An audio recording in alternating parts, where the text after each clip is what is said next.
Hi, everybody. Welcome to my channel. My name is Margaret Pinard. I'm a historical fiction and fantasy writer, and you are on Booktube. And because SD Houston was the first to leave a comment, we're not going to play background music today. That's just how the cookie crumbles.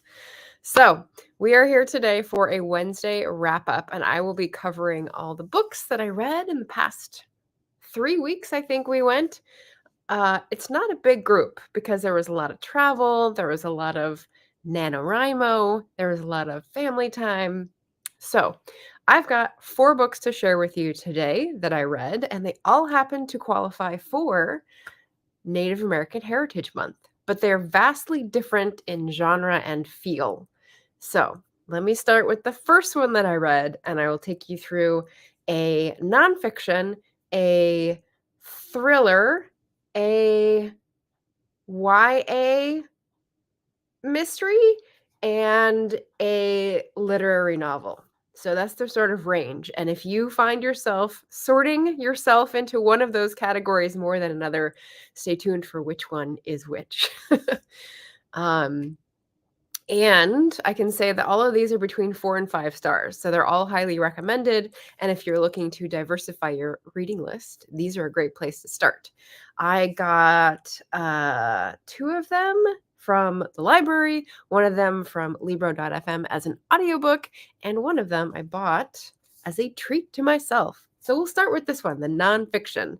This is a double dip for both Nonfiction November and Native American Heritage Month. But before I do that, let me do any housekeeping and say hello to the good folks in the chat. Hi, Shannon. Hi, Anita. Hi, Justiva. Hey, yo. And Eloise Barr is here. Hello, welcome. And Leslie from Books, Gers, and Purrs. Excellent. And since we're all friends here, I can give you guys the inside scoop, which is that I just finished my nano. I got to 50,003 words, and I was like, okay, I'm done. I told Shannon in another chat this morning, I was so close, but the story was sort of finished, and I didn't have anything to write. I'd already gone through the epilogue. So I just went back and started responding to my own comments. Resolve this, resolve that, extra sentence, extra few words. And I did that 700 words worth. So we hit 50,000, and I was like, okay, I don't need to go through the last third of the book. So yay. So that's my big thing today. But now we're back to do the Wednesday wrap up. Oh, and Wednesdays are also the days I release the nano vlogs. So if you're curious, if you like shorts, a lot of you don't. I found out from my poll. But if you like shorts, they're on my homepage on YouTube. And today's was the last one. It's got a lot of great moments from my trip down to California. Okay, without further ado, we're on to the books. Thank you. Thank you. Thank you. Shannon knew. She knows me. And thank you. Okay, so this nonfiction and Indigenous read. It's written by Tanya Talaga. It's called Seven Fallen Feathers, Racism, Death, and Hard Truths in a Northern City. Oh, and what I was going to do is show you the map because I got confused. Some of these places I haven't been to, haven't heard of. Anita will laugh at me if she knows the Central Plains area better than I do. But let me show you. Share this tab instead. I got into my dorkiness and I'm on Google Maps here. So here's my Eastern United States.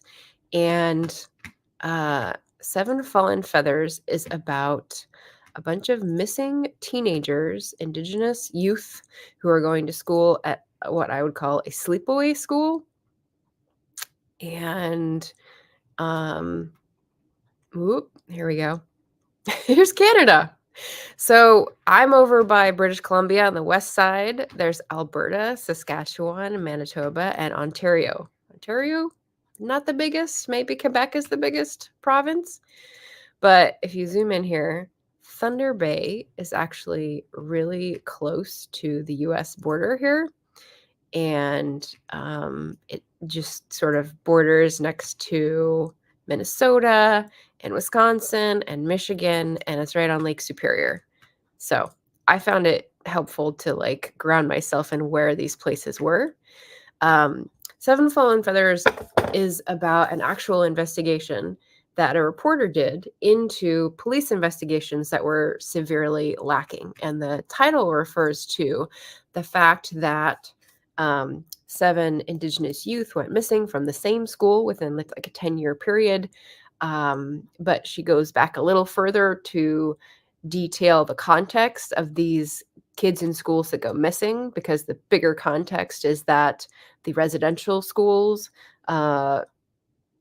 disappeared Indigenous youth all the time. And so a lot of them are still unaccounted for, and that up until the 80s, I think is when the last one closed, is sort of leaching over into the modern magnet schools that Indigenous youth have to attend because they don't have enough in their sparsely populated reserve land to support a school, a secondary school.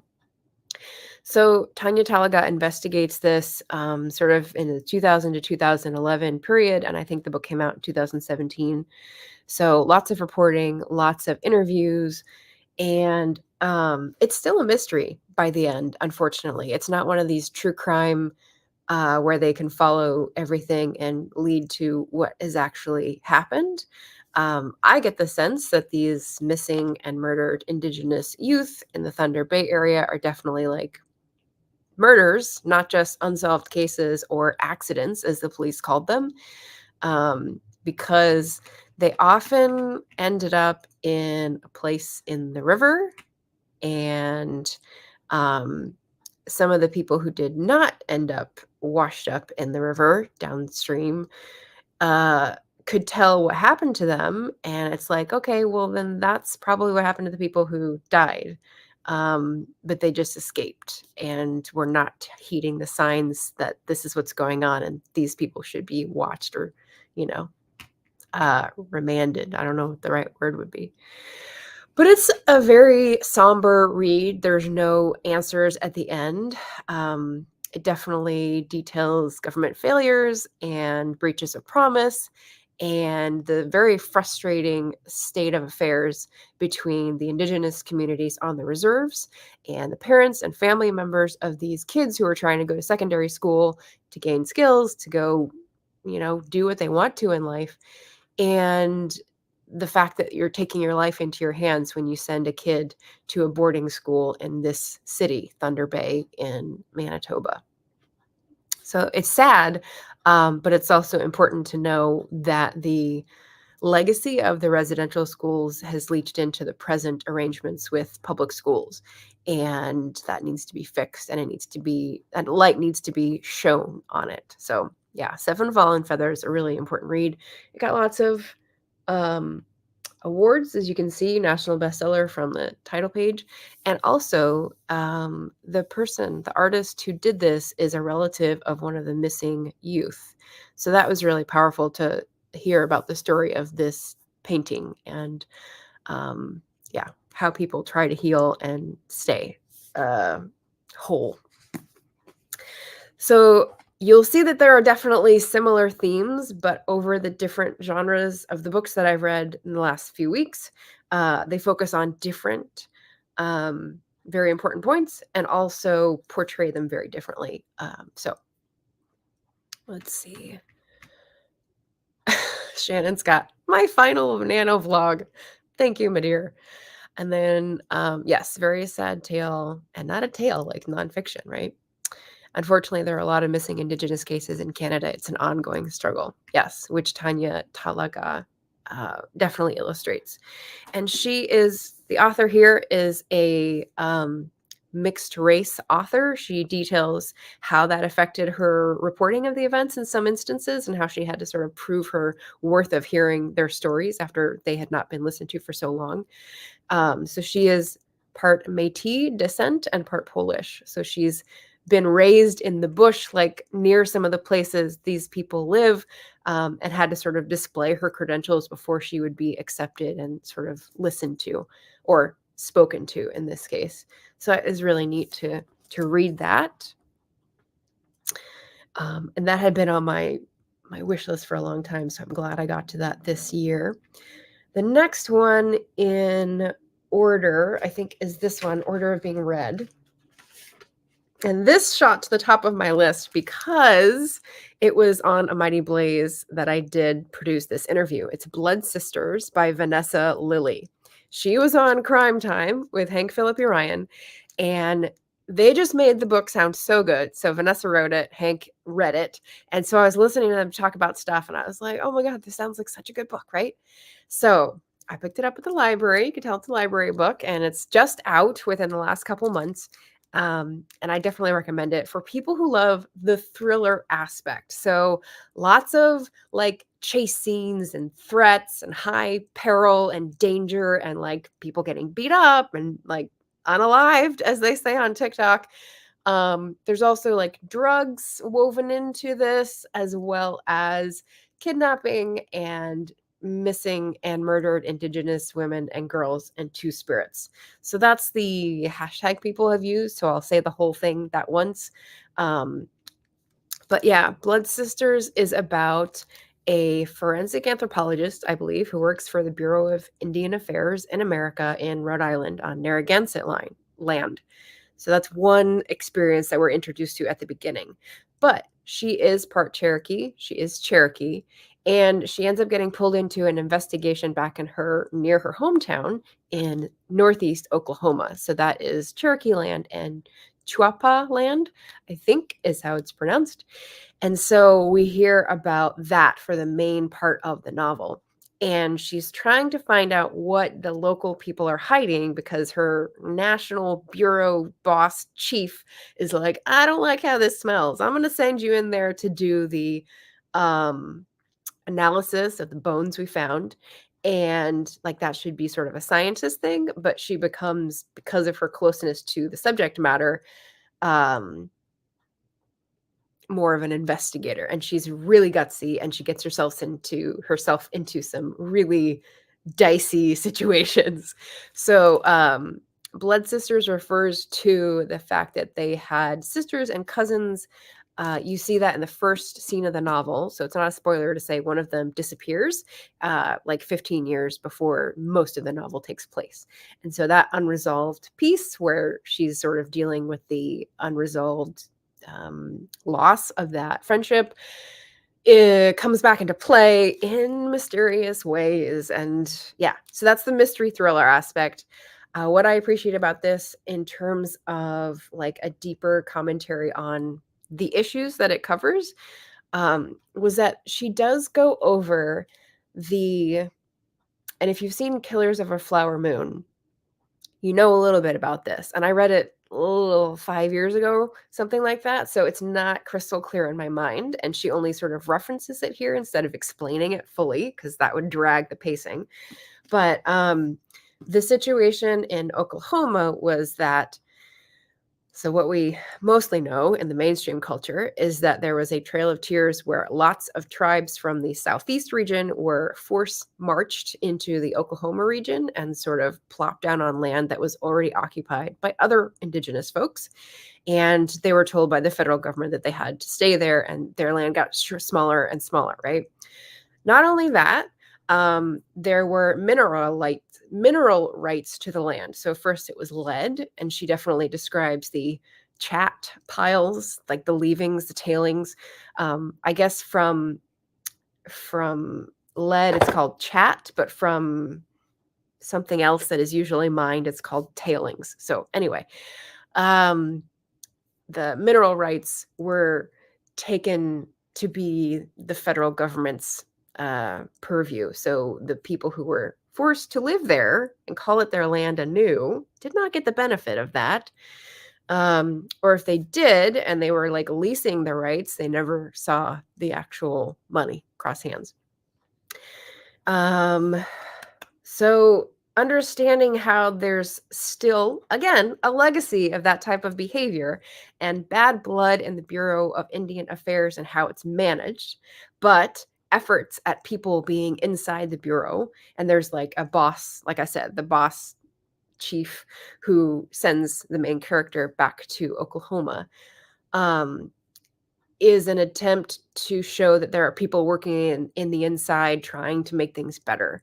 So it's a pretty balanced view in terms of the main character and her current life, the family she left, and guilt she feels, the bonds that were lost, and like the attempt to reconnect, as well as all the sort of highly charged political contemporary stuff like land rights and environmental cleanup, and the environmental cleanup producing a situation where people have to sell their homes, which means they sell their rights to the land, even though it's going to be dirt cheap. It's just another way that they lose out again, in essence. So yeah, understanding yet another way that they're getting cheated.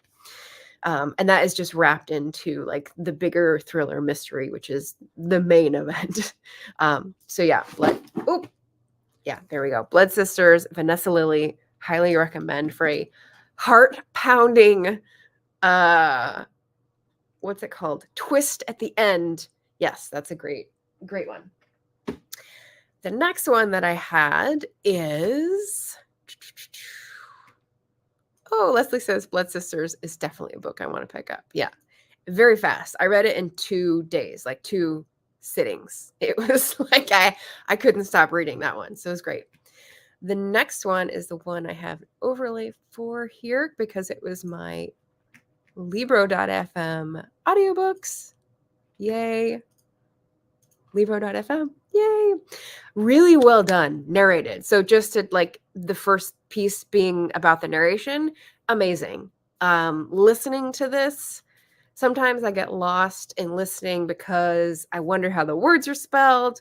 Not a problem here. I wonder if something is said or spoken.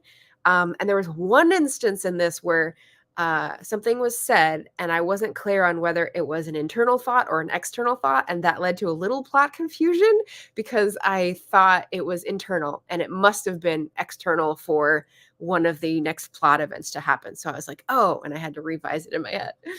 But that would not come up if you read the physical book or the ebook. So Warrior Girl Unearthed by Angeline Boulley. And just as a bonus fact here, Angeline Boulley is an author who is also a full-time, I think, Bureau of Indian Affairs official or whatever that is housed under, Secretary of the Interior, something high up in the government in Washington, D.C. So she's one of these Indigenous folks who is trying to make things better on the inside, which is lovely. So this is actually a sequel, but it's not necessary to read it in order for The Firekeeper's Daughter, which I read a year or 2 ago, maybe. And that is a YA. So this is also YA, but very relatable for anyone who is like seeking the justice in this situation. Also some thrillery aspects to it because, let me go back to the map. Sorry, I got carried away again. Okay. So, and now I got to move this. All the things. The map. Let me go back to that tab. So 7 Fallen Feathers we saw was in Thunder Bay. Blood Sisters was in Oklahoma, so like the middle east of the U.S. in a place called Miami. Apparently, they don't pronounce it Miami; it's Miami. And then Warrior Girl Unearthed is actually in a state that I have a connection to, in Michigan, but at the very tippy top of Michigan. So Sault Ste. Marie, I think is how you pronounce it, is on both sides of the border here. And okay, good. I just wanted to check it was on the screen. And the main action is driving up and down sort of over the bridges into the main part of Michigan, as well as being on this place, which is where they have their reserve and most of their sort of like sacred rituals and traditional crafts and things like that. So while it is mentioned that they're moving it to someplace that's not on Sugar Island, they did have like their former base and a lot of their property and, their traditional lands were on Sugar Island. So that's where this is. sort of between, let's see, between Lake Huron and Lake Superior, in this little lock area where I'm sure it was a big highway for boats in the olden days. Okay, so I go back. So I didn't know anything about that part of the country, and that's new to me, which is interesting. But very actiony. It's about a young adult. And when I said it's a sequel, it's related to Firekeeper's Daughter. The main character there is a character in this, but it's separated by time and it's only tangentially related. So you won't miss anything if you're reading this one first, I would say.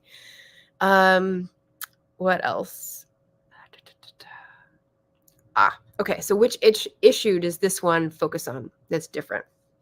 It does have a little bit of missing and murdered Indigenous women and girls, but it focuses on remains repatriation. And if you don't know what that is, my short version is when the 19th century was like just a series of trying to kill as many Indigenous folks as was necessary to take their land and manifest destiny for the U.S. government, right? I think that's pretty obvious. And when these bodies were buried or taken care of, they were not left to lie there, right? So what happened was when anthropology as a science started and people were gaga over researching bones and making museums and housing things like mummies, which started at the end of the 19th century. They also did this in their backyard with Indigenous people's remains, and they did not treat them respectfully. They were taken apart like a Lego set to be stored more efficiently. There were bolts put through them and, made into skeletons for displays. And it just really demonstrated that the people who did this as scientists did not consider the people whose remains they were handling as humans, because you wouldn't do that with your grandmother's body when it was in a coffin in a cemetery, right? So it just sort of shows that this, again, the legacy of this old thing is still being combated today. So our main character is a intern going into junior year in high school, and she's got a really strong community, strong family ties, strong cultural ties with her tribe. And she becomes an intern because she has to pay for like a accident she does with the truck because she likes to go fast. And through this internship, she's matched up with someone who is a museum curator and learns about all this repatriation legal nonsense that they have to jump through in order to get their remains back. So their ancestors' bones and artifacts. So like things that were used in ceremony, clothing, shoes, that sort of thing, and get them from where they are in museums, like fancy museums like the British Museum is dealing with, but also local museums, academic institutions, colleges, people who have a gift shop with a little rinky-dink museum, and there's no licensing for that. So really interesting to see the examples she takes and how she weaves them together into a really compelling story. And there's a twist at the end, and it's a happy ending. So she pulls it out of the bag, and I loved this book. I'm really liking Angeline Boulley's writing after 2 books, so I will definitely continue to read what she puts out in writing. Love it. Yeah, Shannon's saying, I love that cover. It's really pretty. Nicole says, kind of sort of present, busy day. I know. Yeah, busy indeed. Yes, laughing, relatable, right? Day before Nano ends. We're all good. I got my Scrivener license on this computer, so I'm happy. I accomplished what I wanted to accomplish. Final book. Oh my goodness. This is the book that I've been buddy reading with Marcella and All the Books, which is another lovely Booktube channel that I found. We were both going to be reading this for November, so we decided to buddy read it, and we've been messaging back and forth on Instagram. The book is The Break by Katharina Vermette, and you can see it's a library book, but it also has a pretty cool cover. This is her debut, and it won the Governor General's Literary Award in Canada. So Canada Lit, American Lit, Canada Lit, and Warrior Girl is America Lit. So I've got half and half today. Now this book, very different. This is the literary novel that I would say takes a turn back towards somber and heavy, and you got to be in the right place, right? And you got to take breaks. So this one, let's not forget to go back to the map. This one takes place in Winnipeg. And I was like, where is Winnipeg? It's in the middle somewhere. I know it's like rodeo country. So we have to go back to the map. So here is Thunder Bay. Here is Sault Ste. Marie. And then if we go back up a little bit more, Winnipeg is in Manitoba. So yeah. And one of the key things in the book is that there is... it's one of the neighborhoods that they refer to, the North End, and it's by water. And so here we're getting, like, you can see a little bit, everything's connected by water.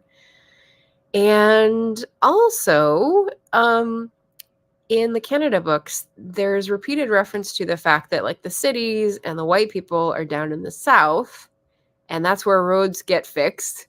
And, like, all the reserves and the native people in the bush are up north and sparsely populating that area. So that just helped me sort of ground myself in some of the Canadian geography I didn't have. So that was good. I can remove that. So this is the last one. I just finished this. Today is Wednesday, Tuesday, Monday, 2 days ago, on the train ride back. And The Break actually... So literally, it refers to a piece of land that is next to one of the main characters' houses. It's always got snow on it, most of the year, because it's where the electrical lines go through. And there's this repeated reference to, like, the big pylons with the really high wire, high tension, I can't remember what it's called, probably like DC voltage, whatever, to transport electricity a long way. And that's probably because they're going from a place where they have dams and have messed with the environment to places that need a lot of electricity, like southern cities. But it's called The Break because there's no houses there, and it's like almost no man's land. But that also becomes a symbol with, the rest of the stuff that happens. So what we see in this book is a lot of different point of view characters, which was difficult for me to follow because the naming conventions were also difficult to follow. So how did I explain this? I said, feeling the oddness of existing in a culture that is so different to mine, where generations are compressed and matrilineal bonds are strongest, trauma is ever present, and expectations are ratcheted back the more you go through life. So, a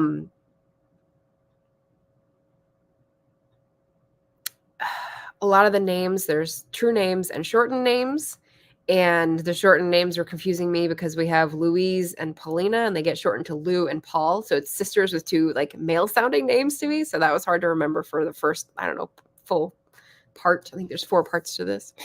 There is also mention of relatives who are dead and passed. And so we're trying to remember which ones they're talking about are dead and which ones are alive. And then because there's these compressed generations, like, to me, I have memories of grandparents from when I was little to about 15, 16, 17.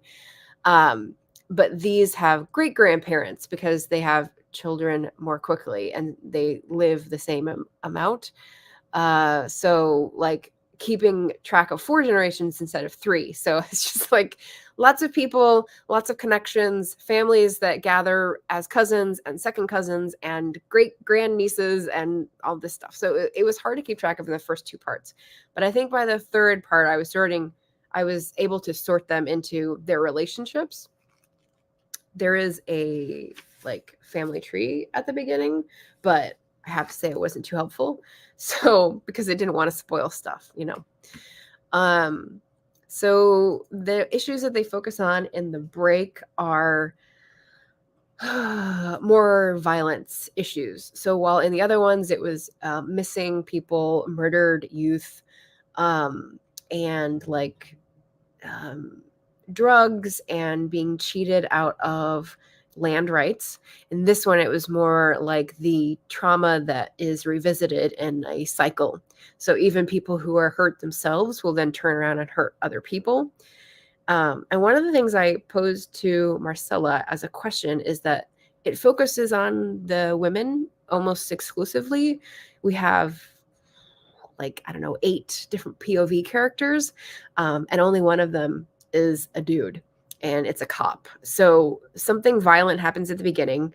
Someone is a witness. The witness is the first POV. Then it moves to her cousins, and then her mother, and then her mother, and then her aunt.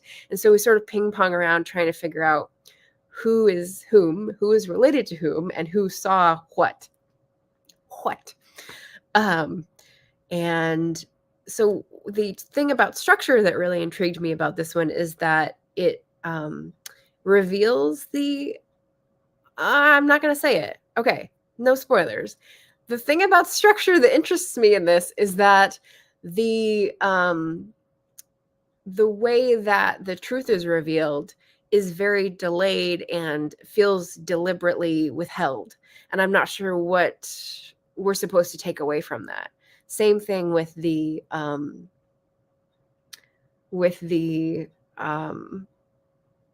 like villain of the story. I'm not sure what we're supposed to take away from that. So I am pending my final discussion with Marcella about the break, and I'll be interested in hearing her thoughts. She is Dutch, I believe. So it'll be an outside viewpoint who hasn't, you know, been as maybe close to these issues. I don't know. So we'll see. But that was like the heaviest read, even more than the nonfiction, because it was just the author really choosing to keep things so under a rain cloud, no matter whose viewpoint you're in. So I'm glad to finish that one because it was kind of a struggle, but really good. In a good way. Struggle in a good way. Yes. All right, we had Deidre come in. Hello, friend. Deidre is running a huge sale for Cyber Week for her pre-made book covers, so check it out. Oh, Anita says, Winnipeg is not rodeo country. I'm thinking of Calgary. Sorry, you're right. Winnipeg is mosquito and cold country. Okay, good. And Deidre says, yes. Deidre, where are you in Canada? Are you closer to one of these cities? I've covered Winnipeg, Thunder Bay, Sault Ste. Marie, the American side, and, you know, Oklahoma, which is not in Canada, but yes. Oh, yes, I'm 17 away. But heavy on the mosquitoes. Sorry, I skipped one because of the chat. So yes, I'll come back to that in a second. So yeah, so those are my 4 like pretty intense reads. Some were quicker than others, but all really valuable, all focusing on different aspects of Indigenous life here in the beginning of the 21st century, and conveying that in different ways. We've got YA viewpoint and exploration. We've got a in the government sort of viewpoint with an anthropologist science lens, but also, you know, really close to the crimes. We've got multiple viewpoints, multiple generations, and a new violent episode that they have to gather around and heal from while other people try to figure out what happened. And we've got the nonfiction about the continued legacy of residential schools and how that's carrying over into schools that are servicing Indigenous youth when they're far away from their families, because they seem to be targeted and victims of racism. So lots of great subjects tackled and learned about for me. And I like that I got like the Canada side and the America side. I'm sorry I didn't get to any Australian Indigenous examples. I know that was sort of on the list, but yes. So that's my wrap up for Native American Heritage Month. And what is coming. So preview for any of the rest of the month, which is one day. I finished Nano, so we've got that done. And I've got my December Recs out, but I don't have the December TBR out. So you know what's coming. It's going to be, I hinted at it, holiday romances and holiday mysteries. So we're gonna just do like comfort reading in December, I think, after this sort of scholarly foray. And just to let anyone know who doesn't know, who's catching this on the replay, I am very close to 1,000 subscribers, which is my goal for the end of the year. I'm 17 away, which is what Shannon just hinted at. I'm at 983. She's hawking my channel right now. I love it. Oh, on a Booktube channel. Okay, so she's on another channel at the same time, stream hopping. Thank you so much. That's lovely. But yeah, that is my goal. And what I've said is that I'm going to do a little getaway trip at the end of this. When I get to 1,000, I will leave the country. I haven't since 2018, and I usually do like every other year a research trip. And because my Nano novel is another one set in Scotland, I'm going to be heading back there to do the research. So yeah, so hopefully that happens before the end of the year, and then I can plan it for next spring. That is the exciting news, and I appreciate anyone who's sharing it. So thank you, Shannon. Deidre says, I'm now in South Ontario, but used to live in Calgary. Okay, so Ontario is where Thunder Bay is, and Calgary, I think, is 2 provinces away. It's cold. Wherever it is, it's cold. I live in a very small city now, even smaller than Calgary. I haven't been, so I don't even know. Yeah. Yeah, fun reads coming. The holiday romance. Yes, yes, yes. And Shannon says, real life research. Love it. She's tracking. She's like refreshing. This is so funny. Yes, LOL. The research, but good write-off, right? Yeah. As I have to say to my family, write-offs are what you need when you earn money. So I don't really need them right now, but they are business trips. So there we go. It's possible a lot of them sub to you already. I mean, Booktube, I'm always finding new channels. So yeah, it's great. It's great. It just keeps going on, and you discover people you didn't know. Oh, and it's not the first time I talked about your channel there. Just tell us where you are. Now you're getting like mysterious, and now I want to know where you are also on. It's not Leslie's, because Leslie's here. So there's my little cue for anyone who's not subscribed. And that is us. That is the wrap. I'm going to go try to get out, walk, run while it's still dry. We have a whole week of rain coming, so this is my last chance. And then come back and do some more best of 2023 for the audiobooks that we're talking about at the magazine. But thank you so much for attending. Thank you so much for your enthusiasm. I hope to see you soon on Sundays at 12 and Wednesdays at 1, unless something happens, Pacific time. That is my usual time. So, aha, it's Vanessa's. That's Reading with Dr. B. Yes, gotcha. In her last reading sprint. Yay. Cat was here. Cat was lurking. Lovely. All right, everybody. Thank you so much. And have a good rest of the week. Good luck with the Nano. 50,000 words. You can do it. Take care.